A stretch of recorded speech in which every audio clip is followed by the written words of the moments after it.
Sir কি নাম আপনার? মনোজ ঘোষ, কোথা থেকে আসা হয়েছে? এই মুর্শিদাবাদ।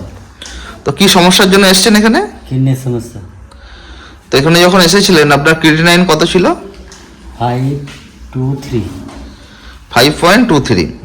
তো এখানে কতগুলো থেরাপি চলছে আপনার? 8 নম্বর চলছে।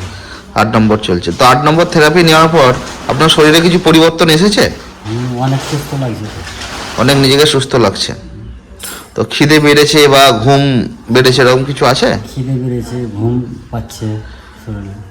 আগের থেকে ঘুম এখন স্বাভাবিক হয়ে গেছে তো? আর কোনো কিছু অসুবিধা কিছু নেই? অসুবিধা নেই। একটু শরীরটা একটু দুর্বল দুর্বল লাগছে মাঝে মাঝে শরীরটা আপনার দুর্বল লাগছে। তো শরীরের টক্সিনগুলো বেরোচ্ছে তো ওটা ঠিক হয়ে যাবে। তো এখানে যে চিকিৎসা নিচ্ছেন তো অসুবিধা কিছু হচ্ছে না তো? না না।